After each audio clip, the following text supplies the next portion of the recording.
এই শোনো না, আমাদের অন্ধবিশ্বাস চ্যানেলটি যারা এখনো সাবস্ক্রাইব করেননি, প্লিজ সাবস্ক্রাইব করে দাও। আর অল্প কিছু সাবস্ক্রাইবার হলে 1 লক্ষ পরিবার হবে। সবাই প্লিজ সাবস্ক্রাইব এবং বেশি বেশি শেয়ার করে দাও প্লিজ। মানে? এই যে মানে, আপনার সামনে একটা মানুষ সিঙ্গেল হয়ে ঘুরছে ফিরছে, সেটা কি আপনার চোখে পড়ছে না? আপনারা যদি আমার সিঙ্গেল লাইফ ঘোচানোর দায়িত্ব না নেন, তাহলে কে নেবে বলুন? আমি তো বিয়ে করে আপনার ভাইকে নিয়ে ব্যস্ত। আমার শরীর ততটা ভালো না যে এসব নিয়ে মাথা ঘামাবে, কিন্তু আপনি তো আছেন। আপনি না হয় আমার সেই দায়িত্বটা নিন। প্রিন্তে অবুঝের মতো জিজ্ঞেস করলো। কোন দায়িত্ব? তার এবার সোজা হয়ে বসলো, বলল, অবশ্যই মেয়ে দেখার দায়িত্ব। এই বয়সে এসেও যদি বিয়ে করতে না পারি তাহলে আমার নেভি লাইফে কলঙ্ক লেগে যাবে না? আমার ফ্রেন্ডরা অলরেডি বিয়ে করে বাচ্চা নিয়ে সেটেল। একটু থামলো সে, পরপর দীর্ঘশ্বাস ফেলে বলল, আর আমি সামান্য একটা বউই খুঁজে পাচ্ছি না। এটা কি সয় বলুন? কি নিবেন নাকি আমার এই দায়িত্বটা ম্যাডাম? প্রিন্তির মেজাজ এবার ভেজায় চটে গেল। মায়ের কাছে এসেছে এই লোক মাসির দরদ দেখাতে। ধুম করে উঠে দাঁড়ালো। এখানে আর এক মুহূর্ত থাকবে না ভেবে সোজাসুজি পা বাড়ালো বাড়ির ভেতরের দিকে।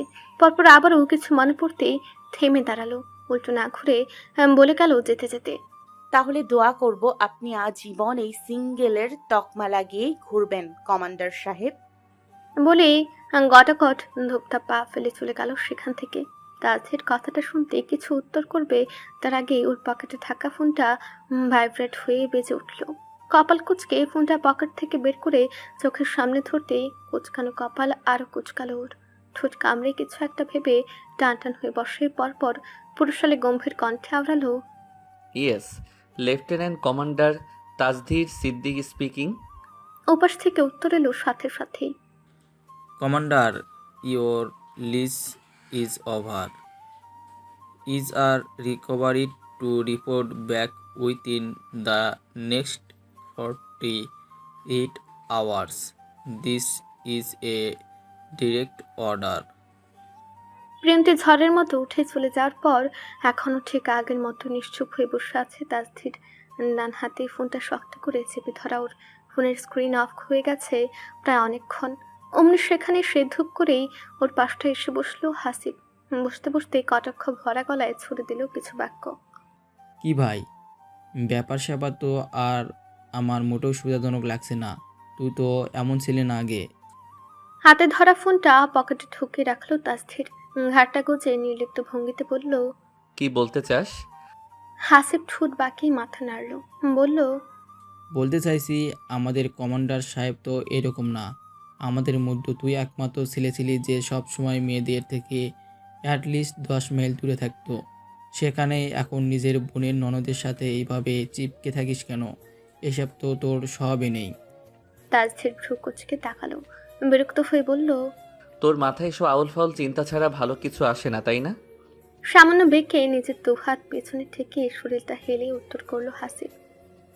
আমার এই বিচক্ষণতাকে তুই মোটেও আউল ফাউল হিসেবে ত্যাগ দিতে পারিস না। আমি কিন্তু আসার পর থেকেই লক্ষ্য করছি সবসময় নিজের বিয়ানের কাছে ঘেঁষে থাকছিস কেন? অন্য সব ছেলেদের মতো আচরণ শুরু করলি কবে থেকে তুই? তাসধীর বিরক্তিতে এবার একটু জোরেই বলে উঠল। সবাইকে তোর মতো ভাবিস নাকি? হাসিব আয়াসী ভঙ্গিতে মাথাটা সামান্য কাত করলো। ঠোঁটে সে চিরচেনা আত্মতুষ্টির হাসি বজায় রেখে শুধালো, হা, আমার মতো তুই জীবনেও হতে পারবি না। এই হাসি ওয়ান পিস ওই। তোর মতো হওয়ার ইন্টারেস্ট আমার 0%ও নেই। কথা ঘুরাইও না মামা। বলেই হাসিব এবার সোজা হয়ে বসলো। চোখ দুটো সরু করে তাকালো তাসধীরের দিকে, এগুলোর মতো চোখ করে বলল, এই হাসিবের অভিজ্ঞতা সম্পূর্ণ চোখ ফাঁকি দেওয়া এত সহজ না। যাকে সবসময় মেয়েদের থেকে যথেষ্ট দূরত্ব বজায় রেখে থাকতে দেখতাম, সেখানে এখন একটা মেয়ের আগে পিছনে ঘুরঘুর করে। বাহ বাহ, ভালো তো ভালো না? তাসধীর এবার মাথা ঘুরে তাকালো, ব্যথায় চটে গিয়ে আওড়ালো, তুই দেখেছিস আমাকে ঘুরঘুর করতে? তো এখানে কি করছিলি তুই? বাড়িতে এত জায়গা থাকতে তোর এখানেই কেন আসতে হলো? সেইটার জবাব আগে দে আমাকে। তাসধীর ভ্রু কুচকে সোজা হয়ে বসলো। সোজা সাপটা বলল, তোকে এখন আমার কৈফিয়ত দিতে হবে? দিলে দিবি, সমস্যা কই? তাজদির সিদ্দিক আজ পর্যন্ত কাউকে কৈফিয়ত দেয়নি, ইন ফিউচার কখনো দিবেও না। তাজের কথাটা এমনভাবেই বলল যেন এটাই তার শেষ কথা। এমন তুচ্ছ বিষয়ে সে আর কথা বাড়াতে চায় না। হাসিবু থেমে থাকার পাত্র না, ঘাড় বাঁকিয়ে সেও তারা ভাবে প্রত্যুত্তর করলো। তোর এই ডায়লগটা শুনতে শুনতে প্রায় মুখস্থ হয়ে গেছে আমার, কিন্তু সমস্যা কি জানিস? এখানে তুই কমান্ডার তাজদি সিদ্দিক আজান না, এখানে তুই আমার ফ্রেন্ড, আর ফ্রেন্ড হিসেবে জিজ্ঞেস করলে উত্তর দিতে হয় মামা। তাজহির বুঝলো তার এই ঘাওড়া ফ্রেন্ড আপাতত যেহেতু একটা টপিকে পেয়েছে ওকে হেনস্থা করার, সেটা সুযোগ হাতছাড়া করবে না। তার প্রসঙ্গ পাল্টাতে বলল, আগামীকাল আমাকে চলে যেতে হবে। কি? কাল রাতেই ব্যাক করতে হবে। হঠাৎ এত তাড়াতাড়ি? তুই তো বলছিলি আরও কয়েকদিন থাকবি। প্ল্যান ছিল, তবে কিছু করার নেই। আপাতত ফোন এসেছে, অর্ডারে তো মানতেই হবে, বাধ্য আমরা। হাসিব হতাশ গলায় বলল, ধুর, এভাবে হঠাৎ করে চলে যাবি? আর একটা দিন থাকলে হয় না? ম্যানেজ করতে পারবি না? ম্যানেজ করে লাভ? তুই জানিস না আমার কাছে আমার প্রফেশনাল লাইফের ঊর্ধ্বে কিছু নেই। তবে আজ তো আর যাওয়া পসিবল না, কাল রাতেই ব্যাক করতে হবে। ভাই, জীবনে কর্মক্ষেত্রই সব না, ডিউটির আগে নিজের লাইফটাও তো সেটেল কর। এভাবে আর কতদিন থাকবি? দেখ, আমার ব্যাপারটা এখন আবার তুই তুলিস না। আমার বিষয়টা পুরোটাই ভিন্ন। বাড়িতে মানুষজনের অভাব নেই, তবে তোর বাসায় আন্টি একা থাকেন। ওনারও তো বয়স হয়েছে বল, এই বয়সে আন্টির এভাবে একা থাকাটা তোর কাছে কতটা যুক্তিসঙ্গত?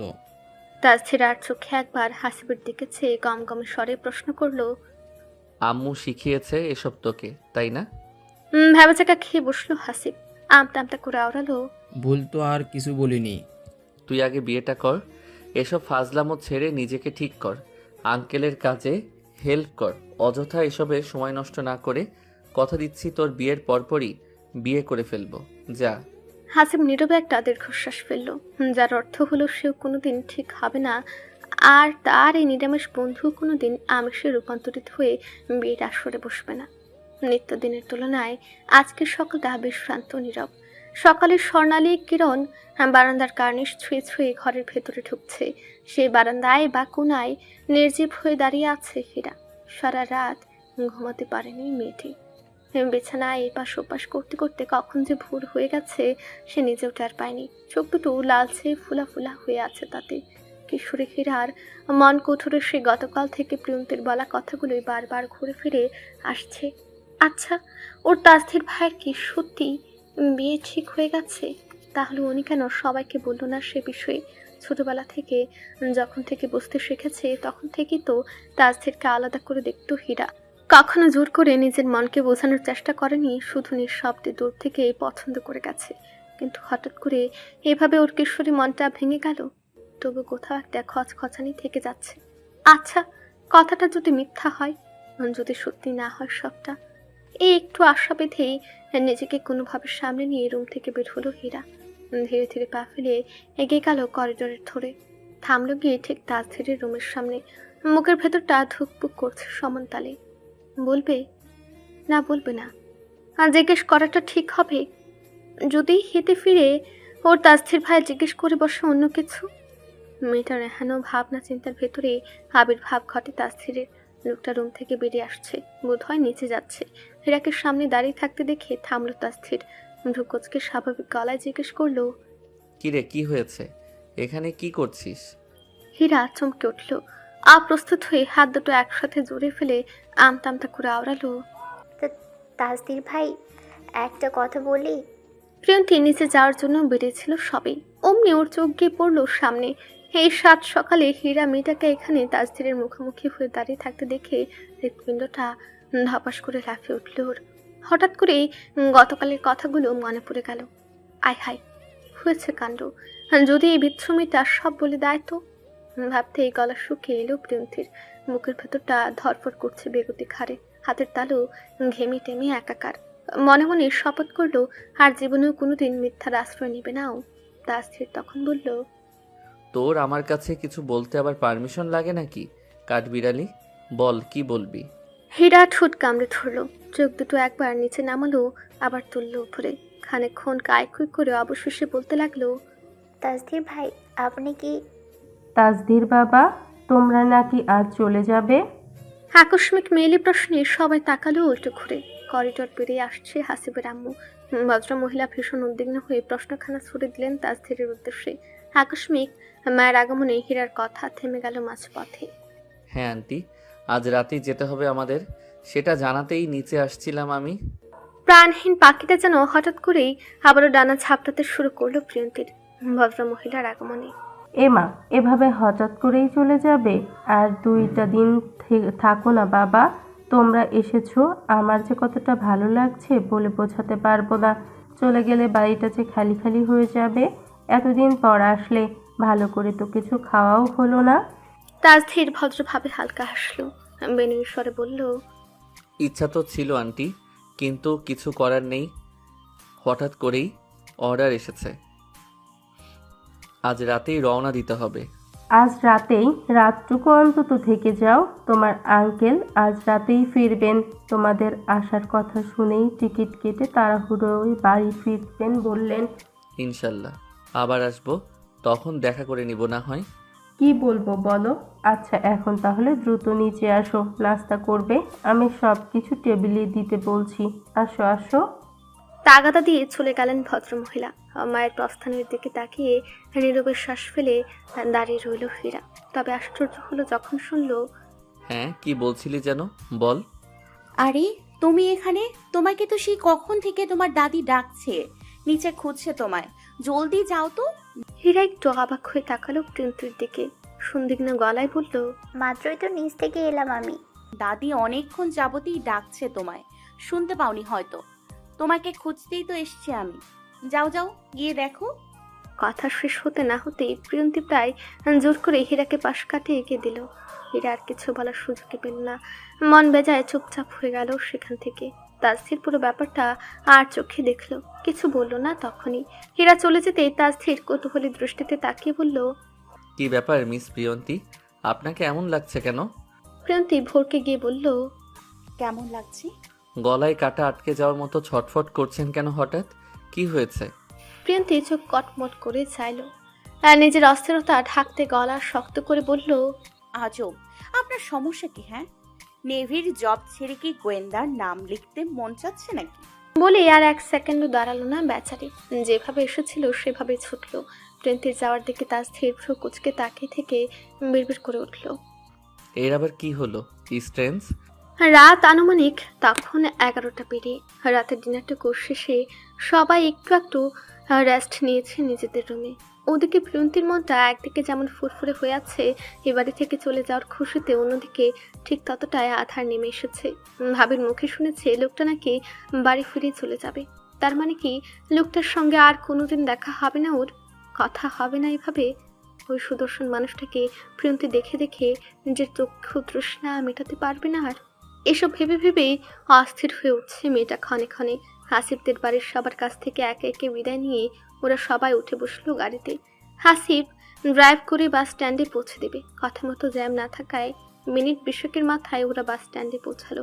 তাসদির আগে থেকে টিকিট বুক করে রেখেছিল অনলাইনে।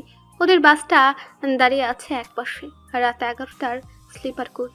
নিয়মমাফিক পাভেল আর মিতালির জন্য একটা কাপল সিট, প্রিয়ন্তী আর তাসদিরের দুজনের জন্য আলাদা দুটো সিঙ্গেল সিট বুক করা হয়েছে। হাসিবকে বিদায় দিয়ে ওরা সবাই উঠে বসেছে যার যার জায়গায়। ঠিক রাত 12টায় ছাড়লো ওদের বাসটা। কিছুক্ষণের মধ্যেই পুরো বাসটা প্রায় নিস্তব্ধ হয়ে গেল।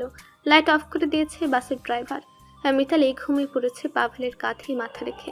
পাভেলও আধো ঘুমিয়ে চোখ বন্ধ করে আছে। আজকের কিছু ইম্পর্ট্যান্ট ইমেলের ফাইল চেক করছে বসে বসে। অন্যদিকে প্রিয়ন্তীর চোখে ঘুমের ছিটা ফোটাটুকু নেই আজ। জানালার পাশে মাথা থেকে বাইরে তাকিয়ে আছে ও। অন্ধকারে রাস্তা ধরে ঢুলতে ঢুলতে এগিয়ে যাচ্ছে ওদের বাসটি।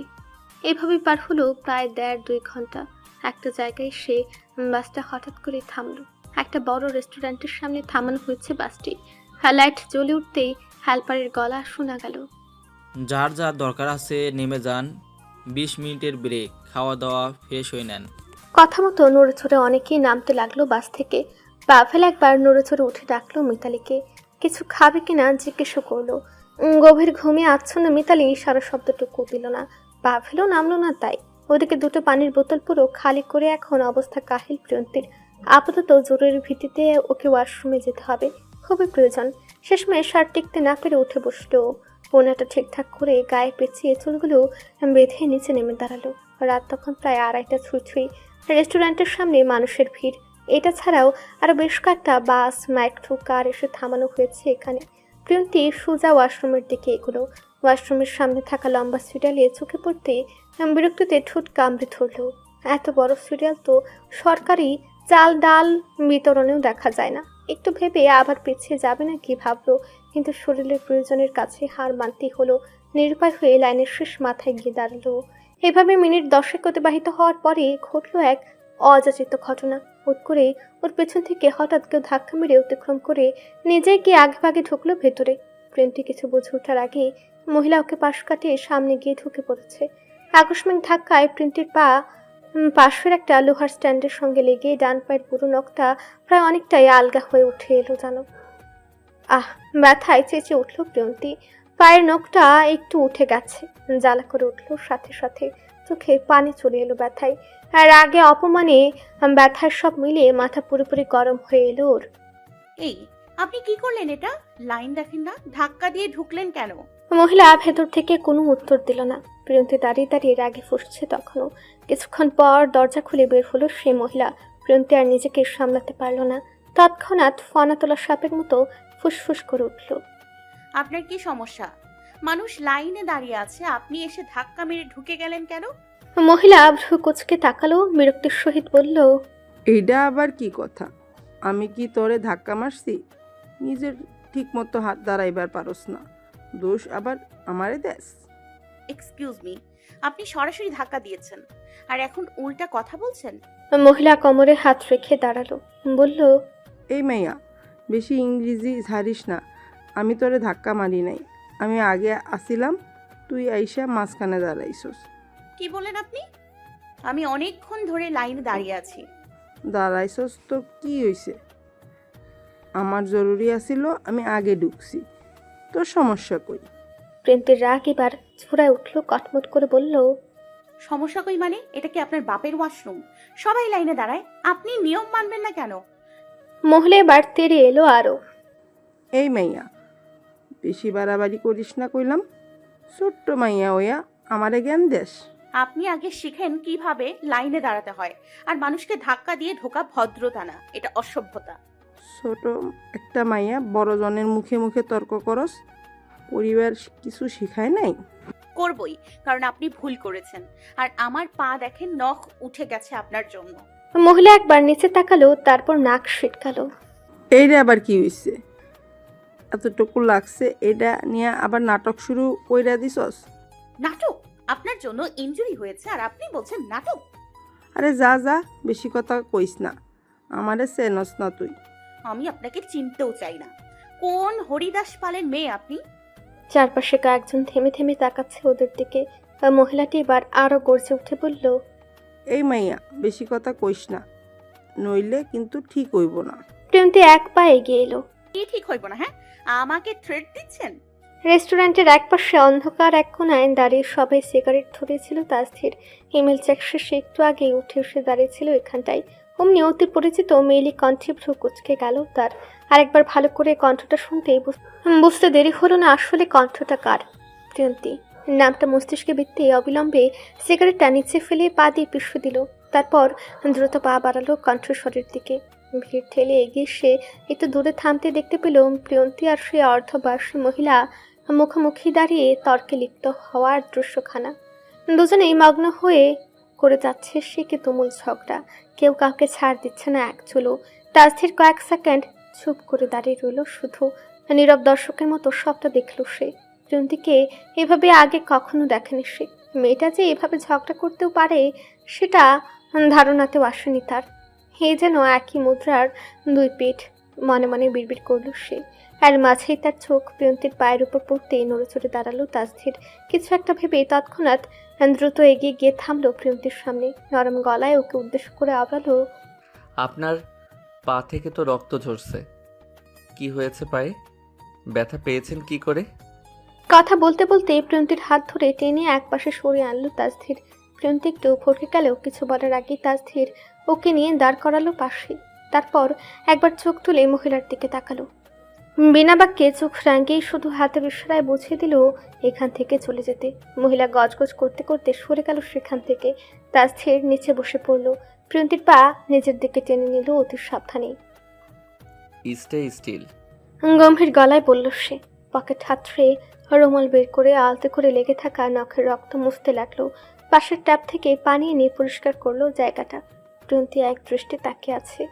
ব্যথা থাকলেও ডক্টর এহেনো উদ্বিগ্নতায় ভুলে বসলো সব। তাসধীর খুব মনোযোগ দিয়ে কাজটা করলো। রক্তপাতটা থামিয়ে দিল বেশ খানিকটা। হয়ে গেছে আপাতত, চলুন। উঠে দাঁড়িয়ে বলল সে। প্রিয়ন্তি একটু থেমে হঠাৎ বলল, আসল কাজই তো করা হয়নি। কি কাজ? প্রিয়ন্তি একটু ইতস্তত করে বলল, মানে ওয়াশরুমে যাওয়াটাই তো। আমার সাথে চলুন। প্রিয়ন্তি বাধ্য মেয়ের মতো অনুসরণ করলো লোকটাকে। রেস্টুরেন্টের ভেতর দিয়ে সিঁড়ি বেয়ে দোতলায় উঠলো দুজন। ওখানে তুলনামূলক শান্ত। ফাঁকা একটা করিডোর পেরিয়ে তাসধীর একটা দরজার সামনে থেমে বলল, এইটা ইউজ করুন। তারপর একটু ভ্রু কুচকে যোগ করলো, এখানে ফাঁকা রেখে ওখানে গিয়েছিলেন কেন? প্রিয়ন্তি অপ্রস্তুত হয়ে বলল, আমি জানতাম না এখানে আরেকটা আছে। আপনি যান, আমি বাইরে আছি। রেস্টুরেন্টের নিচের অংশ তখনও কিছু যাত্রী ঘোরাঘুরি করছে। সময়ও প্রায় শেষের দিকে। হেল্পারদের ডাকে বোঝা যাচ্ছে বাস ছাড়ার পূর্ব প্রস্তুতি চলছে। প্রিয়ন্তি আর কিছু না বলে সোজা নিজের বাসের দিকে এগিয়ে গেল। তাসধীরও পেছন পেছন এলো এগিয়ে। বাসে উঠে সোজাসুজি নিজের সিটের সামনে এসে দাঁড়ালো প্রিয়ন্তি। ক্লান্ত ভঙ্গিতে পর্দাটা কিঞ্চিৎ সরাতেই বিনা মেঘে বজ্রপাত হওয়ার মতো চমকে উঠল মেয়েটা। চোখ দুটো মুহূর্তে বড় বড় হয়ে উঠল। ভেতরে যা দেখলেও তা একেবারেই যা অপ্রত্যাশিত। দুটো ছেলেমেয়ের আপত্তিকর এহানো দৃশ্যে এক সেকেন্ডও তাকিয়ে থাকা সম্ভব হলো না। চট করেই পুনরায় পর্দা টেনে দিল। একদম স্ট্যাচুর মতো দাঁড়িয়ে রইল কয়েক সেকেন্ড। সম্বিত ফিরতে তাড়াহুড়োয় সরে এলো, প্রায় দৌড়ে নেমে গেল বাস থেকে। তাসধীর তখন ঠিক বাসের দরজার কাছে ছিল। প্রিয়ন্তি এসে হাঁপাতে হাঁপাতে বলল, আমার সিট কোথায়? আমার সিটে অন্য কেউ বসে আছে কেন? তাসধীর ভ্রু কুচকে বলল, মানে? মানে আমার সিটে অন্যজনরা বসে আছে কেন? আমি কোথায় বসে যাব? তাসধীর কিছু একটা ভেবে বাসে উঠে নিজের সিটে ঝুঁকতেই চোখ শুরু হয়ে এলো ওর। তারপর চারপাশে ভালো করে নজর দিল। বাসের ভেতরের পরিবেশ, লোকজন, সবকিছুই কেমন যেন আলাদা লাগছে। তাড়াহুড়োই বাস ছেড়ে সোজাসুজি নেমে দাঁড়ালো বাইরে। নেমে চারপাশে তাকালো দ্রুত। এটা তো ওদের বাস নয়। আশেপাশে দেখলো আবারও ওদের বাসটা নেই। অস্থির হয়ে দ্রুত হাত ঢোকালো পকেটে। ইস, ফোনটাও তো নেই। নামার আগে ফোনটা চার্জে দিয়ে নেমেছিল সে। ও শিট। প্রিয়ন্তি হতভম্ব হয়ে তাকিয়ে আছে। লোকটার কার্যকলাপ লক্ষ্য করছে আর চোখে। তাসধীর ওর দিকে তাকিয়ে তাড়া দিয়ে বলল, আপনার ফোনটা দিন তো। প্রিয়ন্তির সাথে সাথে বলল। ফোন নিয়ে কি কেউ ওয়াশরুমে যায়? তাসধীর থমকে তাকালো, বলল, মানে আপনার কাছেও নেই? না, ওটা তো সিটে আছে, কিন্তু আমার সিটে ওনারা কারা কিছুতেই তো বুঝতে পারছি না। দাঁড়ান, আমি ভাইয়াকে ডাকছি। বলে আবারও বাসের দিকে এগোতে যাবে, ঠিক তখনই তাসধীর হাত তুলে থামালো ওকে। ভারী গলায় বলল, এটা আমাদের বাস না। হ্যাঁ? মানে আপনার ঝগড়ার চক্করে আমাদের বাস আমাদের রেখেই চলে গেছে।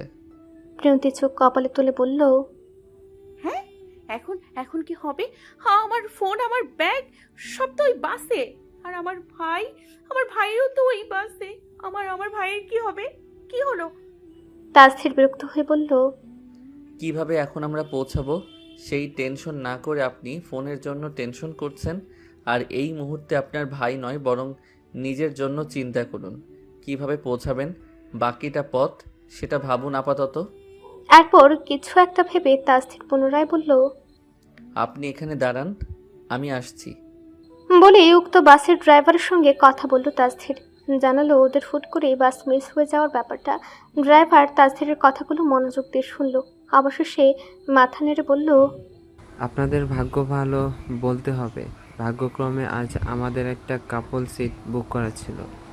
যাত্রী উঠেছিল, তবে কোনো একটা পার্সোনাল ইস্যুতে আবার ওনারা নেমে পড়ে মাঝ রাস্তায়। আপনারা চাইলে সেটা উঠতে পারেন, তবে একটা শর্ত আছে। ওই সিটটা রিজার্ভ ছিল। এখন আপনাদের নিতে হলে ভাড়া দ্বিগুণ করে দিতে হবে আমায়। ঠিক আছে, সমস্যা নেই। ওকে, তাহলে দ্রুত উঠে পড়েন। ড্রাইভারের কাছ থেকে আশ্বস্ত হয়ে তাসধীর নেমে এলো বাস থেকে। প্রিয়ন্তি তখনও কনফিউজড হয়ে আছে। কি হলো? ব্যবস্থা হয়েছে, এই বাসেই সিট খালি আছে। প্রিয়ন্তী স্বস্তি নিঃশ্বাস ফেলে বলল। ও আলহামদুলিল্লাহ। তাসফির পুনরায় শান্ত গলায় যোগ করলো। তবে একটাই কাপল সিট খালি আছে আপাতত, সেটাই করেই যেতে হবে আমাদের দুজনকে। লোকটার শেষোক্ত বাণীতে বিস্ময়ে প্রিয়ন্তের মুখটা হা হয়ে রইল কিছুক্ষণ। সিট পাওয়ার খুশিতে কিছুক্ষণের জন্য মুখে যে স্বস্তিটুকু ফুটে উঠেছিল বিলীন হয়ে গেল তা এক নিমিষে। গলায় ঝরে পড়ল প্রচণ্ড অবিশ্বাসের সুর। না মানে কাপল সিট? জি, একটাই সিট, নিতে চাইলে এটাতেই যেতে হবে, আদারওয়াইজ কিছু করার নেই। প্রিয়ন্তী ভাঙা ভাঙা স্বরে ব্যক্ত করলো। না মানে আমি তো আমরা আলাদা কোনো মানে দুজন একসাথে কিভাবে? তাসফির ভ্রু কুঁচকে নিরেট গলায় থামালো ওকে। আপনি চাইলে আমি নেমে যেতে পারি, আপনি একাই চলে যান। এই বাস একই স্ট্যান্ডে নামবে, এখানে উঠলে ডিরেক্ট সেখানে গিয়েই থামবে। প্রিয়ন্তীর সাথে সাথে আপত্তি জানিয়ে বলল। না না না, তা কেন হবে? তাহলে আপনার কোনো সমস্যা নেই তো? উত্তরে প্রিয়ন্তী মনে থেকে উনাটা আরো ভালো করে জড়িয়ে নিল গায়ে। চোখ সরিয়ে নিয়ে বিড়বিড় করে আওড়ালো। ঠিক আছে, যেহেতু আর কোনো অপশন নেই তাই আমার কোনো আপত্তি নেই, কিছুক্ষণেরই তো ব্যাপার। হেল্পারের সে ডেকে গেল আরেকবার।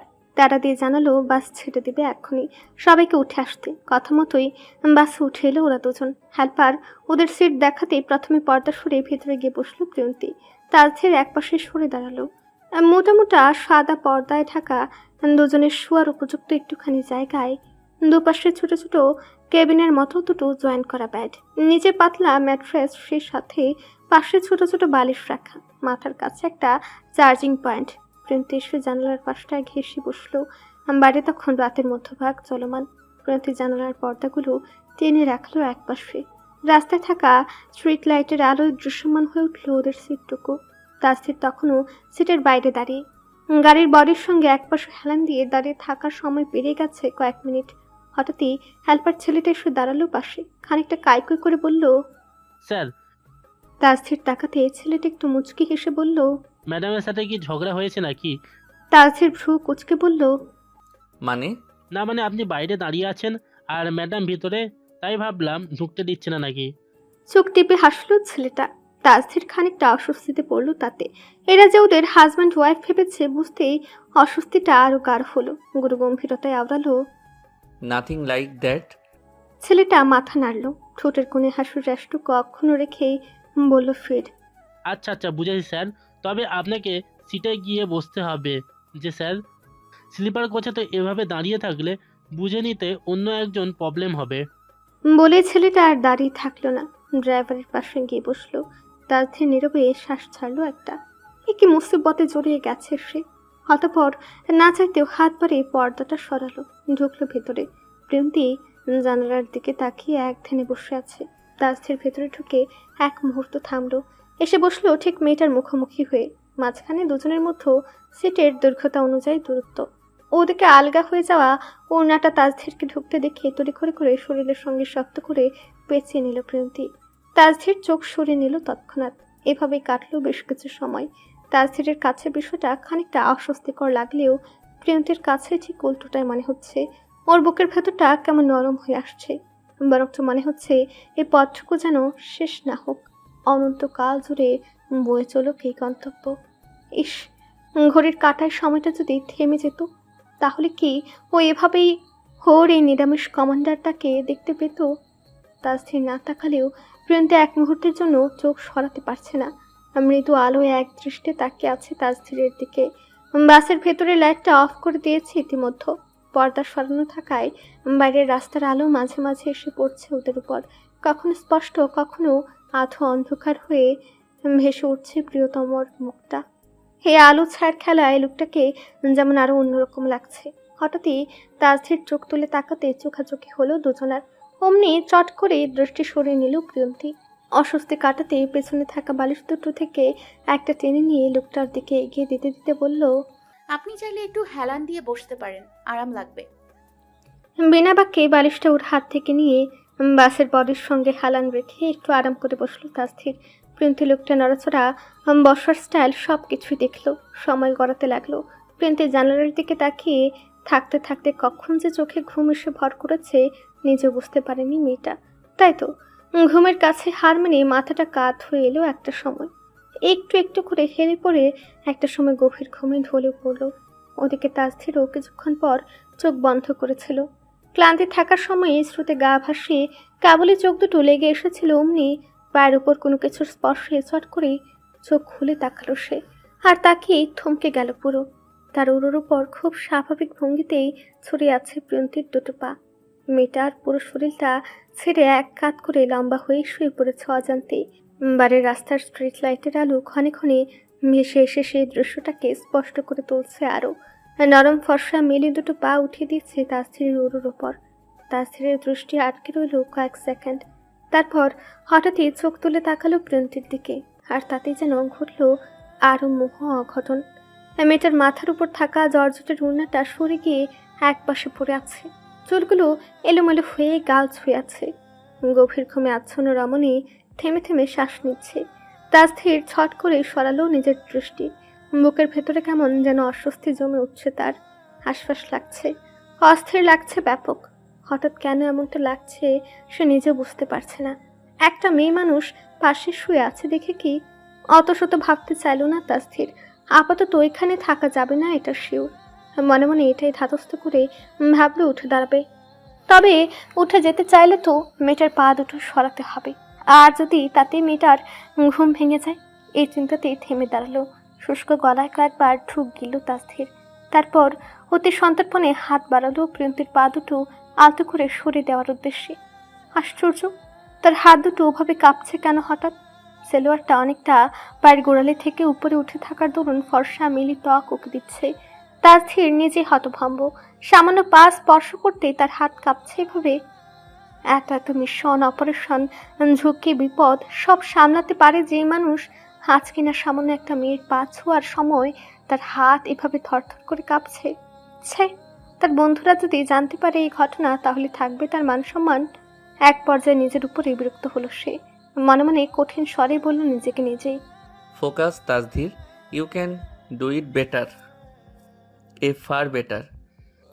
পরপর বড় করে একটা শ্বাস ছাড়লো সে। চোখ দুটো শক্ত করে বন্ধ করলো এক মুহূর্তের জন্য। হাত মুঠো করে ছাড়লো বার কয়েক। যে কিনা এত এত দেশদ্রোহী মেরে নিজের হাত রক্তাক্ত করে বেড়ায়, তার হাত কাঁপছে একটা মেয়ের পা স্পর্শ করতে গিয়ে। এখন ওর বন্ধুরা থাকলে নির্ঘাত এটা বলে মজা নিত। কে হাত ছাড়া করবে এই সুযোগ? তাসির এবার আরো কঠোর হলো।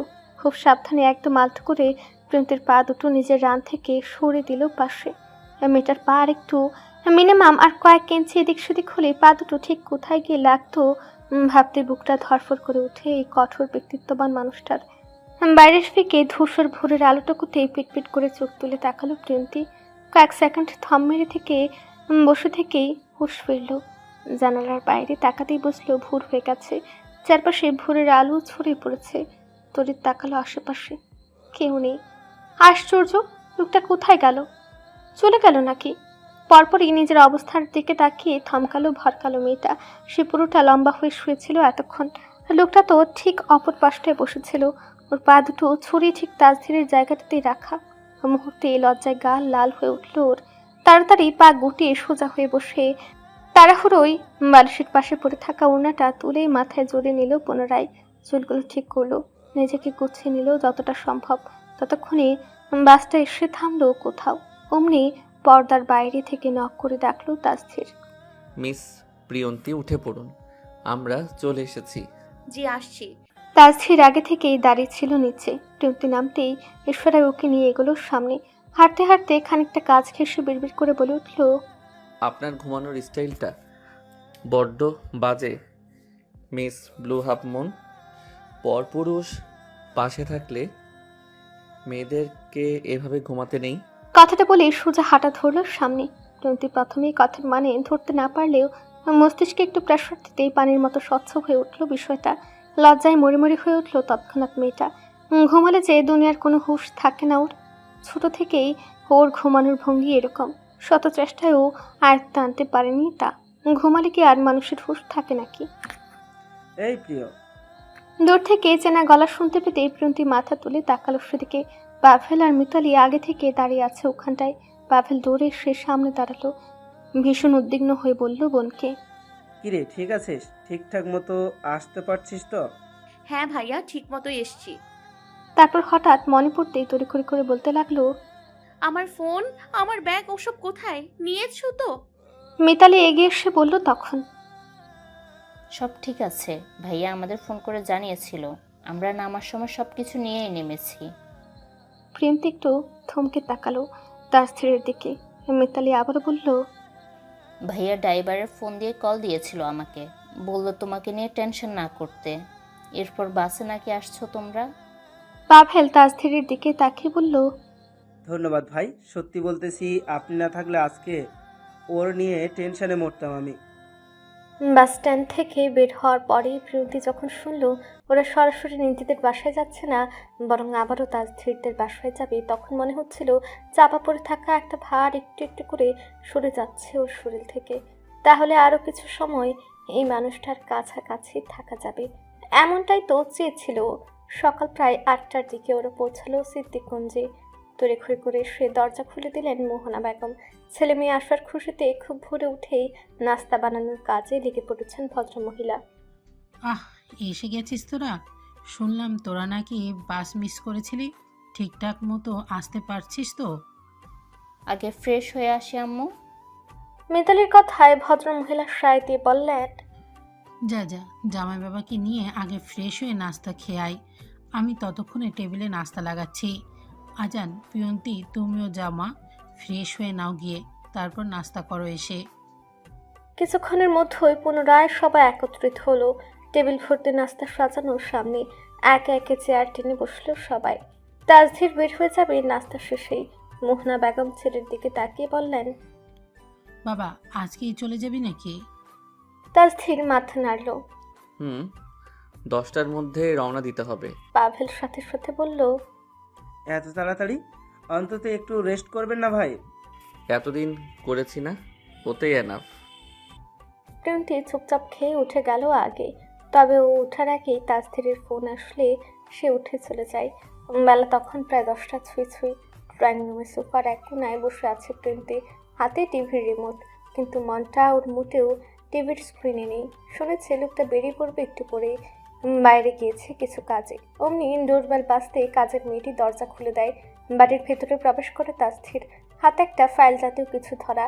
বেরিয়ে পড়বে কিছুক্ষণের মধ্যেই। প্রিয়ন্তী অবচেতনেই মাথা তুলল, তাকালো সামনে। নেভি ব্লু রঙের ফর্মাল স্যুট, তার ভেতরে ফাঁকফাঁকে সাদা শার্ট জড়ানো লোকটার গায়ে, চুলগুলো পরিপাটি করে আঁচড়ানো, চোখে মুখে সে চিরচেনা গাম্ভীর্য অটুট রেখেই এগিয়ে আসছে সামনে।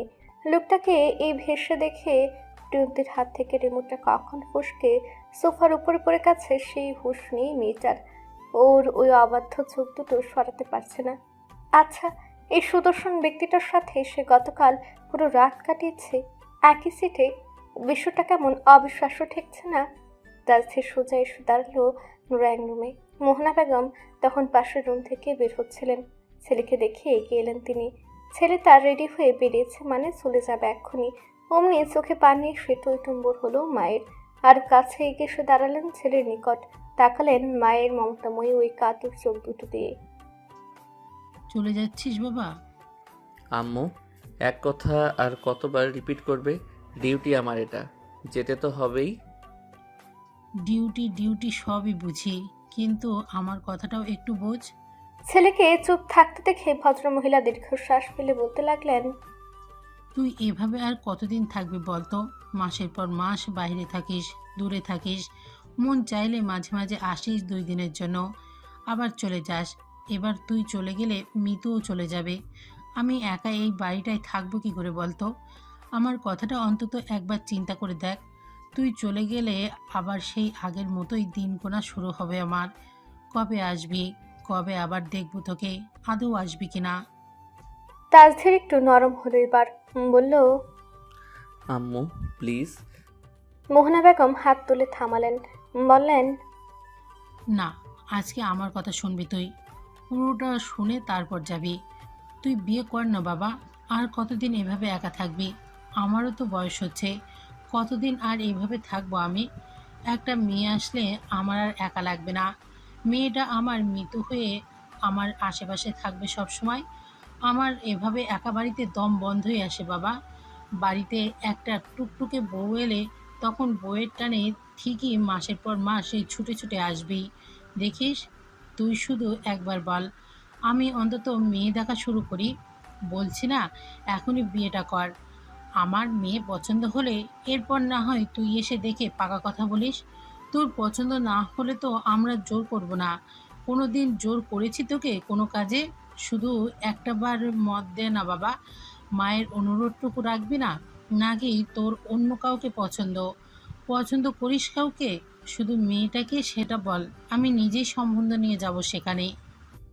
মোহনা বেগমের প্রতিটা কথাই ছুরির ফলার মতো সোফায় বসে থাকা প্রিয়ন্তীর বুকের মধ্যে গিয়ে লাগছে। এতটা সময় দম খিচে বন্ধ করে বসে রয়েছে প্রিয়ন্তী, অপেক্ষা করছে লোকটা ঠিক কী বলে। ওর বান্ধবী শ্রেয়া বলেছিল লোকটা ওকে পছন্দ করে, ভালোবাসে। এটাও তো বলেছিল দেখবে লোকটা একদম সোজা তার পায়ের কাছে বিয়ের কথা জানাবে। ইস, লোকটা কি তাহলে এখন ওর নাম উচ্চারণ করবে? বলবে হ্যাঁ সে বিয়ে করতে চায়, তার একজনকে পছন্দ আছে অলরেডি। বলবে প্রিয়ন্তীর নামটা। হাতের আঙুলগুলো শক্ত হয়ে এলো অজান্তেই। তার ছেড়ে এতক্ষণ চুপ করে শুনেছে মায়ের প্রতিটা আবদার, অবশেষে ভাঙে সে নীরবতা। তুমি যা বলছো সেটা আমি বুঝি আম্মা, তুমি একা থাকো, কষ্ট হয়, সেটাও আমি জানি। কিন্তু প্রয়োজনে তোমায় আমি আরো দুটো ছোট ছোট মেয়ে এনে দেব, যারা তোমার খেয়াল রাখবে, পাশাপাশি বাড়িরও খেয়াল রাখবে। তবে বিয়ে এই জিনিসটা আমি এখন করতে চাই না আম্মু, এখন কেন কখন জড়াতে চাই না এসব সম্পর্কে। আমার লাইফটা তুমি জানো, আজ এখানে কাল ওখানে, কখন কোথায় থাকতে হয় নিজে জানি না। এই লাইফে কাউকে এনে রেখে তার প্রতি দায়িত্ব ঠিকমতো পালন করতে পারবো এই কনফিডেন্সটা আমার নেই। শুধু বিয়ে করলে তো দায়িত্ব শেষ হয় না, একটা মানুষকে সময় দিতে হয়, গুরুত্ব দিতে হয়, পাশে থাকতে হয়। যে মানুষটা আমার নামের সঙ্গে জুড়ে আমার ঘরে আসবে তারও তো কিছু এক্সপেকটেশন থাকবে আমাকে নিয়ে, তাই না? সেসব আমি ফুলফিল করতে পারবো না আম্মু। আমার সঙ্গে এসব চাই না, যেভাবে আছি পারফেক্ট আছি। না আমার কোনো মেয়ে পছন্দ, আর না আমি কারো আশায় পাচ্ছি বসে আছি। মোহনা বেগমের চোখে জল জমে উঠেছে, তিনি সেটাকে মুছে বললেন, তাহলে তুই সারা জীবন এভাবেই থাকবি? সারা জীবনের কথা বলছি না, কিন্তু এখন না। যেদিন মনে হবে আমি প্রস্তুত সেদিন নিজেই আগে তোমাকে জানাবো, তখন তুমি যাকে ভালো মনে করে দেখো। মোহনা বেগম দীর্ঘশ্বাস ফেললেন, আর কিছু বললেন না। কী বা বলবেন তিনি? এই ছেলে শুনবে সেসব? চোখের পানি যাকে টলাতে পারলো না, নরম করতে পারলো না, তাকে আর কি দিয়ে আটকাবেন তিনি? ওদিকে সোফায় বসে থাকা প্রিয়ন্তীর মনে হচ্ছিল ওর নরম স্বচ্ছ হৃদয়টাকে মাত্রই কেউ একদম বিশ্রীভাবেই ভেঙে চুরে খণ্ড বিখণ্ড করে দিয়েছে। একটার পর একটা প্রশ্ন ঘুরপাক খাচ্ছে মাথায়। লোকটা বিয়ে করতে চায় না, কমিটমেন্ট বিশ্বাস করে না। তাহলে তাহলে এতদিন যা হয়েছে সেগুলো কি ছিল? বারবার মজা করে ইঙ্গিত করে ওকে নিজের বাচ্চার মা বলা, ওর দিকে ওইভাবে তাকানো, ওর সঙ্গে আলাদা করে কথা বলা, সব কিছু থেকে ওইভাবে প্রটেক্ট করা, সেসব কি ছিল? ওসব কি শুধুই মজা ছিল, নাকি ওই ভুল বুঝেছে? প্রিয়ন্তীর বুকের ভেতরটা মোচড় দিয়ে উঠল তৎক্ষণাৎ। ও তো এমন না, সবসময় নিজেকে গুটিয়ে রাখার মেয়ে, ছেলেদের থেকে দূরে দূরে থাকা একটা মেয়ে, নিজেকে সামলে চলা। কখনো কোনো ছেলের জন্য এইভাবে অনুভব করেনি কিছুই, কোনোদিনও না। কিন্তু এই মানুষটা অজান্তেই ওর ভিতরে কিছু একটা তৈরি করে দিয়েছে, একটা টান, একটা দুর্বলতা বানিয়ে নিয়েছে নিজের প্রতি। আর আজ একটা বাক্যে সব কিছু অস্বীকার। তাহলে ওর অনুভূতিগুলোর কি হবে? এইভাবে শেষ হয়ে যাবে? না, এইভাবে শেষ হতে পারে না। প্রিয়ন্তীর চোয়াল শক্ত হয়ে উঠল, চোখে অদ্ভুত এক জেদ ফুটে উঠল। সে চুপ থাকবে না। যদি লোকটা সত্যি কিছু না ভাবতো তাহলে এতদিন এভাবে কেন ব্যবহার করলো ওকে? কেন ওর মনে এমন অনুভূতি তৈরি হতে দিল? এই প্রশ্নগুলোর উত্তর ওর দরকার। সে নিজের অনুভূতিটাকে এইভাবে মাটি চাপা দেবে না। আর সবচেয়ে বড় কথা, লোকটা আজ চলে যাচ্ছে, কবে আসবে জানা নেই, আবার দেখা হবে কি না সেটাও অনিশ্চিত। হতে পারে এখানেই ওদের শেষ দেখা। প্রিয়ন্তীর শক্তি অবশিষ্ট রইল না আর ওখানে ওভাবে বসে থাকার। তাই তো উঠে এলো সেখান থেকে। প্রথমে ভাবলো লোকটাকে প্রত্যক্ষভাবে জিজ্ঞেস করবে, জানতে চাইবে সমস্ত প্রশ্নের উত্তর। তবে পরক্ষণেই কী ভেবে যেন সিদ্ধান্ত পাল্টালো। ঠিক করলো বাইরে যাবে একটু। সেভাবেই মিনিট 5 মাথায় রেডি হয়ে নিচে নামলো দ্রুত। ততক্ষণে তাজদেরকে বিদায় দিয়ে এসেছে গেট অব্দি ওর পরিবার। প্রিয়ন্তী তাড়াহুড়োই দ্রুত নিচে নেমে এগুলো গেট বরাবর। লোকটা কারোর সঙ্গে দাঁড়িয়ে কথা বলছে ফোনে। পেছন থেকেই জেগে উঠল মিতালি তখন। আরে ফ্রিও, কোথায় যাচ্ছ আবার? একটু মোড়ের গলিতে যাব ভাবি, একটু দরকার আছে। মিতালি চলে গেল ভিতরে। তাজদের ফোন নামে পকেটে ঢুকিয়ে বলল তখন, আমি তো ওই দিক দিয়েই যাচ্ছি, আসুন যাওয়ার পথে আপনাকে ড্রপ করে দিয়ে যাই। এতক্ষণে দমিয়ে রাখা রাগটুকু তরতর করে উগড়ে এলো বাইরে। চোখ মুখ খিচে ফুসফুস করে উঠল প্রিয়ন্তী। কেন? আমার পানি নাকি মুখ নেই? আমি একা যেতে পারবো না? ছোট বাচ্চা আমি যে হারিয়ে যাব? আর আপনি না মেয়েদের থেকে দূরে দূরে থাকেন? তাহলে এখন এমন আলগা দরদ দেখাতে এসেছেন কেন? আমি বলেছি একবারও আপনার হেল্প করতে। তার স্থির ভাবাচাকা খেয়ে ভ্রু তুলে বলল, মানে what are you talking about? Just drop করতেই তো বলেছি, এভাবে রিয়্যাক্ট করার কি হলো? স্ট্রেঞ্জ। প্রিয়ন্তী ফুস করে একটা শ্বাস ছেড়ে আকপটে বলে উঠল, আপনার সঙ্গে আমার কিছু কথা আছে, সময় হবে আপনার? তাসধীর হাত ঘড়ির দিকে তাকালো এবার। পরপর ব্যস্ত ভঙ্গিতে বলল, হবে, কিন্তু একটু দ্রুত বলবেন, আমার টাইম খুব লিমিটেড। এই তাড়াহুড়োটায় যেন প্রিয়ন্তীর বুকের ভেতরের আগুনে আরো ঘি ঢেলে দিল। তবু সে নিজেকে সামলালো, গভীর করে একটা শ্বাস টানলো। প্রিয়ন্তীর ছোটবেলা থেকে এমন স্বভাবের, ভেতর থেকে রাগ খুব অভিমানটুকু বেশি দিন প্রশ্রয় দিতে পারে না মেয়েটা। একটু টেনশন নিতে পারে না, অমনি অসুস্থ হয়ে পড়ে, জ্বর আসে, খাওয়া দাওয়া বন্ধ হয়। ঠিক এখন যদি নিজের প্রশ্নগুলোর যথার্থ উত্তর খুঁজে না পায়, দেখা যাবে দুদিনের মাথায় অসুস্থ হয়ে পড়ছে নিশ্চয়ই। এসব ভেবেই নিজেকে শক্ত করলো খুব, বিসর্জন দিল নিজের আত্ম অহমিকার। গলার স্বর টান টান করে বলল, আপনি কি আমাকে পছন্দ করেন না? প্রশ্নটা হঠাৎ করেই বেরিয়ে এলো মুখ থেকে। তাজধীর ভ্রুকুচকে তাকালো, পরপর একদম স্বাভাবিক ভঙ্গিতে বলল, আপনাকে অপছন্দ করার কোনো কারণ তো দেখছি না মিস প্রিয়ন্তী। আমি ওইভাবে বলছি না। তাহলে? ওই পছন্দ নয়, অন্যভাবে পছন্দ করেন না আমায়? তাজধীর এবার একটু থামলো, সন্দিহান হয়ে আওড়ালো, মানে? প্রিয়ন্তী আর ঘুরিয়ে পেছিয়ে বলল না, বলল সোজাসুজি স্পষ্ট, আপনি কি আমাকে ভালোবাসেন না? আমার প্রতি আপনার কি কোনো সফট কর্নার তৈরি হয়নি? তাজধীর সত্যি অবাক হলো এবার, কিন্তু সেটা পুরোপুরি প্রকাশ করলো না। ভ্রুকুচকে একটু গম্ভীর হয়ে বলল, আপনার মাথায় হঠাৎ এইসব উদ্ভট প্রশ্ন আসছে কেন? উদ্ভট? আপনার কাছে এটা উদ্ভট প্রশ্ন মনে হচ্ছে? থেমে বলল আবারও, আপনি জানেন আমি কতক্ষণ ধরে নিজেকে ধরে রেখে এসব বলতে এসেছি? আপনি কি জানেন আমি এমন মেয়ে না যে হুটহাট কারোর সামনে দাঁড়িয়ে এসব প্রশ্ন করে বেড়াবে, নিজের এগো স্যাক্রিফাইস করে? কিন্তু আপনি আমাকে সেই জায়গায় নিয়ে এসেছেন। আপনি বারবার এমনভাবে কথা বলেছেন, এমন আচরণ করেছেন যেন। থামলো প্রিয়ন্তী, গলা শুকিয়ে গেছে। এক সেকেন্ড চোখ নামালো, আবারও তাকালো, বলতে লাগলো, যেন আমি আপনার কাছে স্পেশাল। তাহলে এখন বলছেন আপনি বিয়ে করবেন না, কোনো কমিটমেন্ট চান না, তাহলে এতদিন যা করেছেন সেগুলোর মানে কি? আমাকে এভাবে অনুভব করালেন কেন? আপনি হঠাৎ এসব ভাবছেন কেন মিস প্রিয়ন্তী? আমি তো আপনার সঙ্গে ওইভাবে কখনো কোনো কমিটমেন্টে যাইনি, আর না এমন কোনো ইঙ্গিত দিয়েছি যেখান থেকে আপনার এমন অনুভূতি তৈরি হওয়ার কথা। অত্যন্ত সিরিয়াস হয়ে প্রশ্নটা করলো তাজধীর। প্রিয়ন্তী আগে নাই বলে গেল, তাহলে এগুলোর মানে কি? তাজধীর এবার একটু গম্ভীর হলো, গম্ভীর স্বরে প্রত্যুত্তর করলো পরপর, বি সিম্পল। আপনি একটা ম্যাচিওর মেয়ে হয়ে হঠাৎ এভাবে ইম্যাচিওরের মতো কথা বলছেন কেন? আর তাছাড়া আপনার আর আমার সম্পর্কটাই তো ওই রকম, তাই না? আপনি আমার বোনের ননদ, সম্পর্কের হিসেবে আপনি আমার বেআইন। I think it's normal. Wait, আপনার কি সত্যিই মনে হচ্ছে আমি সিরিয়াসলি ওসব বলেছি? যদি আপনার এসব মনে হয়ে থাকে, honestly I am really sorry for that. আমি কখনোই আপনাকে ওইভাবে কিছু মিন করে বলিনি। আপনি প্রথমে আমার সাথে মজা করেছেন, আমি রিটার্নই করেছি, এইটুকুই। এটার জন্য এটা ভাববেন না যে আমি আপনার সাথে কোনো খেলা খেলেছি বা প্রতিশোধ নিয়েছি। I just enjoyed the moment, একটা লাইট মজা, দ্যাটস ইট। দেখুন মিস প্রিয়ন্তী, আপনার যদি সত্যি মনে হয়ে থাকে আমি আপনাকে হার্ট করেছি বা আমার জন্য আপনার ভেতরে এমন কোনো অনুভূতি তৈরি হয়েছে, তাহলে আমি এক্সট্রিমলি সরি। কারণ আমি কখনোই আপনাকে ওই নজরে দেখিনি।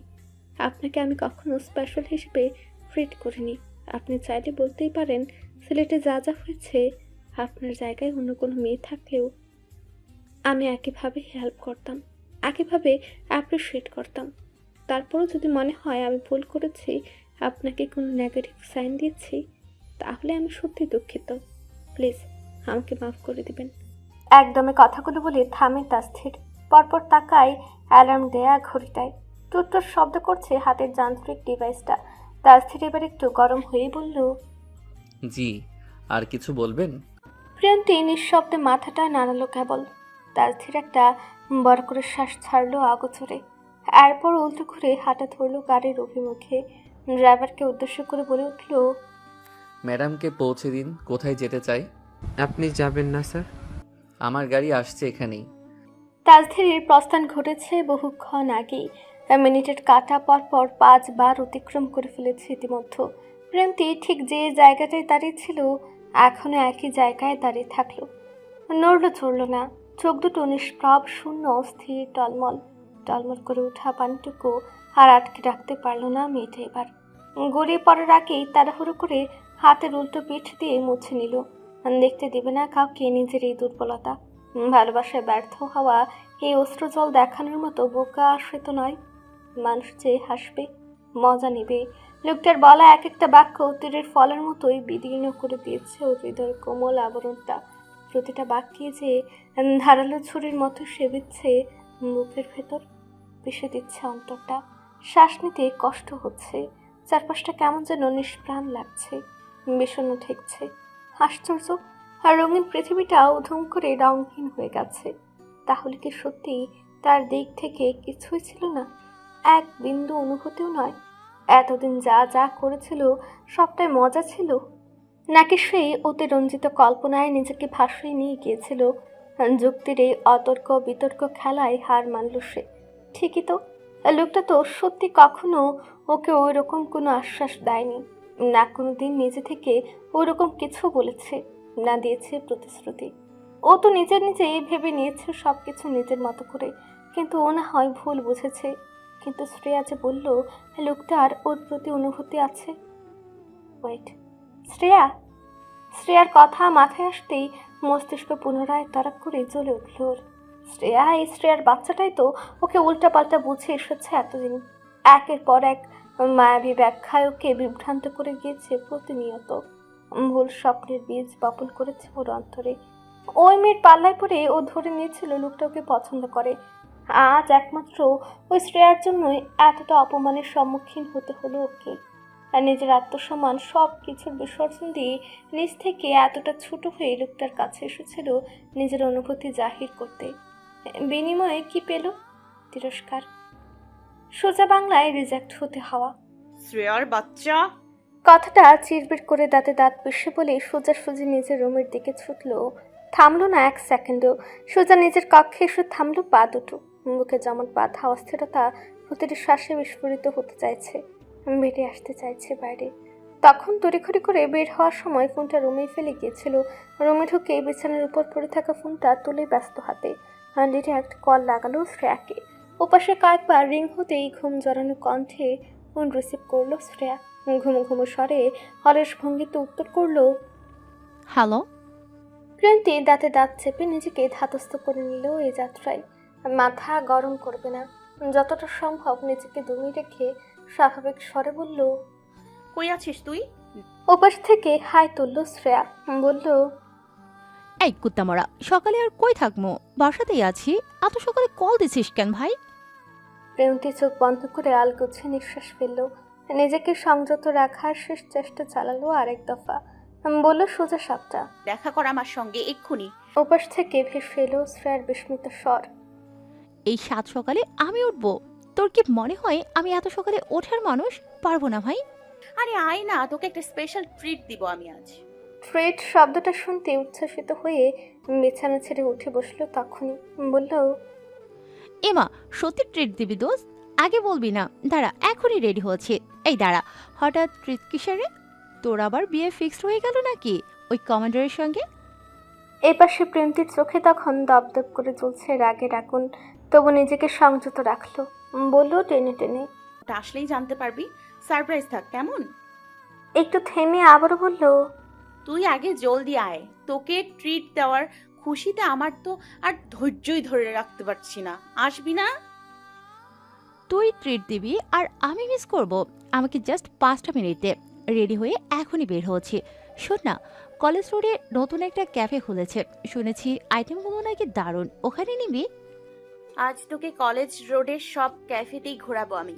তুই আগে বের তো হ। কলেজ রোডের ব্যস্ত প্রান্তে এসে থামল প্রিয়ন্তী। কলেজ ভার্সিটি অফ থাকায় এখানটায় নিত্যদিনের মতো তেমন যানজট নেই, তবু রাস্তার দুপাশে কোচিং সেন্টারের শিক্ষার্থীরা সকালের ব্যাচ শেষে এসে দাঁড়িয়ে আড্ডা দিচ্ছে। প্রিয়ন্তী নেমে আশেপাশে চোখ বোলাতেই দূর থেকে চোখে পড়ল ক্যাপ্টেন টেবিলস, এর নিচে দাঁড়িয়ে থাকা শ্রেয়া। সকালবেলা আসবে না বলেও দিব্যি সাজগোজ করে নায়িকা সেজে এসে দাঁড়িয়েছে। সুপ্ত জমে থাকা রাগ বুক ছিঁড়ে বের হতে চাইল ওর। দৃষ্টি তীক্ষ্ণ হয়ে উঠল মুহূর্তেই। 1 পা 2 পা এগোতে এগোতে হঠাৎই থেমে যেতে শ্রেয়া ভ্রু টান টান করে চেয়ে রইল। প্রিয়ন্তী যখন থেমে গিয়ে নিঃশব্দে পায়ের জুতা একটা খুলে হাতে তুলে নিল, বোকা শ্রেয়া ভাবল হয়তো বান্ধবীর জুতো ছিঁড়ে গেছে, কিন্তু এরপরের দৃশ্যটা বুঝতে ওরা 1 সেকেন্ডও লাগলো না। বান্ধবীকে জুতো হাতে নিয়ে পাগলের মতো তেড়ে আসতে দেখে হতভম্ব শ্রেয়ার দুর্বল মস্তিষ্কে হঠাৎ করে বিপদের ঘণ্টা বেজে উঠল। আশঙ্কাজনক পরিস্থিতি রাজ করতেই তৎক্ষণাৎ রাস্তার উল্টো মুখ হয়ে দিল ভোর দৌড়। পেছন থেকে প্রিয়ন্তীর বজ্র কণ্ঠে গর্জে উঠল তখনই, শ্রেয়ার বাচ্চা দাঁড়া, তুই আজকে তোর খবর আছে, দাঁড়া বলছি। রাস্তার মাঝখানে শুরু হলো 2 বান্ধবীর ধাওয়া পাল্টা ধাওয়া। আশেপাশের লোকজন থেমে দাঁড়িয়ে অবাক হয়ে তাকিয়ে দেখছে। শ্রেয়া দৌড়াতে দৌড়াতে হাঁপাতে হাঁপাতে চেঁচিয়ে উঠল, এই কি ভাই, ট্রিটের লোভ দেখায়া জুতো দিয়ে মারতে আসছিস কেন? আমি কি করছি?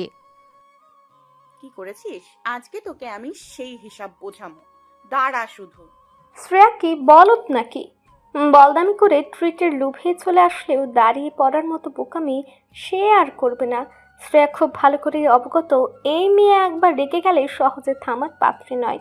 এই মেয়ের রাগ যেমন তীব্র তেমনই অপ্রতিরোধ্য। ওকে সামলানোর সাথেই আছে নাকি ওর? তাই প্রাণ বাঁচানোই এখন একমাত্র লক্ষ্য ভেবে সপাটে দিল দৌড়। দৌড়াতে দৌড়াতে হঠাৎ করে ঘটল এক বিপত্তি। শ্রেয়াকে উদ্দেশ্য করে মারা জুতোটা আচমকায় গিয়ে লাগলো ক্যাফের ভেতর থেকে বেরিয়ে আসা 100 পুরুষের ব্যাখ্যালে। প্রিয়ন্তী কিছু বুঝে ওঠার আগেই জুতোটা গিয়ে সোজাসুজি লোকটার কপালে লাগলো। ততক্ষণে থেমে দাঁড়িয়েছে শ্রেয়াও, আর লোকটা ব্যথায় আর্ত শব্দ করে থেমে দাঁড়িয়েছে ইতিমধ্যে। কপালে হাত চেপে ধরে তাকিয়েছে নিচে। পায়ের কাছে মেলি জুতো আর তার থেকে মাত্র কিঞ্চিত দূরত্বে দাঁড়িয়ে থাকা মেয়ে দেখে রীতিমতো কুচকানো কপালটা টান টান হয়ে এলো সেই মানবের। প্রিয়ন্তী থমকে দাঁড়িয়ে জিভে কামড় বসেছে। এটা কি হলো? এই বেটা খাম্বা আসলো কোত্থেকে ওদের মাঝে? ভালো করে লক্ষ্য করলো একবার লোকটার কপালে, কেটেছে কিনা দেখতে। তবে বলিষ্ঠ দেখি সে পুরুষের কপালে রক্তর দেখা না মিলায় খানিকটা স্বস্তির নিঃশ্বাস ফেলল এ যাত্রায়। মনে মনে ঠিক করলো মাফটাপ চেয়ে কোনো রকমই কেটে পড়বে। তবে ততক্ষণে লোকটার পেছনে থাকা 2 জন কালো পোশাকধারী ইউনিফর্ম পরা বডিগার্ড মতো ব্যক্তিকে দেখতেই প্রিয়ন্তীর মাথা চক্কর কাটার উপক্রম হলো ভয়ে। একবার ভালো করে আবারও তাকালো লোকটার দিকে। গায়ে কালো স্যুট পরা, হাতে বেশ নামি দামি ব্র্যান্ডের ঘড়ি, চোখে কালো সানগ্লাস। সব মিলিয়ে স্পষ্ট লোকটা যে সাধারণ কেউ নয়। আর বেরিয়ে আসা সে ব্যক্তি 2 জনও নিশ্চয়ই এর বডিগার্ড হবে। ভয়ে ভয়ে শুষ্ক গলায় ঢুক গেল প্রিয়ন্তী। এবার গাঢ় রঙের স্যুটে মোড়ানো সুঠাম দেহি মানুষটা কাঁধ টান টান করে চোখে রোদ চশমাটা খুলতেই চোখাচোখি হলো একজোড়া অলিভ গ্রিন রঙা চোখের মণিতে। প্রিয়ন্তী অবাক হলো এ যাত্রায়। এমন অদ্ভুত চোখের মণি বিশিষ্ট পুরুষ অন্যান্য দেশে থাকলেও বাংলাদেশে কখনো এর আগে দেখেনিও। কিন্তু লোকটা ওকে সম্পূর্ণ অবাক করে দিয়ে শান্ত স্বরে জিজ্ঞেস করলো উল্টো, আপনি ঠিক আছেন তো? পায়ে কোথাও লেগেছে? প্রিয়ন্তী হাঁক চোখে উঠল। বিস্ময়ে আকাশ থেকে পড়ল যেন। বিভ্রান্তিতে তাকালো লোকটার দিকে। জুতোটা তো একেবারে কপালেই লেগেছে। এই রে, জুতোর বাড়ি খেয়ে ব্যাটার মাথার স্ক্রু আবার ঢিলে হয়ে গেল নাকি। কাম সারছে। নিজেকে সামনে নিয়ে ঠিক করলো উল্টো রাগ দেখানোর ভান করবেও। নিজেকে বাঁচানোর শেষ চেষ্টা করে মেয়েকে রাগ দেখিয়ে বলল, ঠিক থাকবো কি করে? আপনি মাঝখান দিয়ে কোথা থেকে উড়ে এসে জুড়ে গেলেন? হ্যাঁ, আপনার জন্য আমার টার্গেট মিস হয়েছে। আমার জুতো। কথা শেষ না করে তাড়াহুড়ো করে নিচে পড়ে থাকা জুতোটা তুলে নিয়ে পায়ে গলাতে লাগলো। পেছনে দাঁড়িয়ে থাকা বডিগার্ড দুজন একে অপরের দিকে চাওয়াচাই করলো, কিন্তু বসের হাত তুলে সরাতেই থেমে দাঁড়ালো পরপর। এইভাবে মাঝ রাস্তায় দৌড়াচ্ছেন কেন? যদি সত্যি কোনো দুর্ঘটনা ঘটতো? প্রেমটি আবারও কপাল কুচকে তাকালো। এই ব্যাটা কি পাগলা গারদ থেকে উঠে এসেছে নাকি? আজব। নিজে আঘাত পেয়েও উল্টো তাকে নিয়ে চিন্তা করছে। মনে মনে বিড়বিড় করলো, নিশ্চয় ব্যাটা কোনো ধনী বাপের আদরের বক্ষে যাওয়া ছেড়ে হবে হয়তো, তাই সঙ্গে দেহরক্ষী নিয়ে ঘুরে। তারপরে চোখ গেল একটু দূরে দাঁড়িয়ে থাকা শ্রেয়ার দিকে, যে কিনা পুরো দৃশ্য দেখে হা করে তাকিয়ে আছে। দমে রাখা রাগের পারদ আকাশচুম্বী হলো তখন। ভালো ভালো সেখান থেকে কেটে পড়ার উদ্দেশ্যে দ্বিতীয়ত শ্রেয়াকে ওইভাবে নির্লিপ্ত দাঁড়িয়ে থাকতে দেখে রাগে ফুঁসে উঠে আবারও দৌড় দিল প্রিয়ন্তী। নিয়মিত ভালোবাসার গল্প শুনতে এবং পড়তে আমাদের অন্ধবিশ্বাস চ্যানেলটি সাবস্ক্রাইব করে পাশে থাকা বেল আইকনটি ক্লিক করুন। ধন্যবাদ সবাইকে।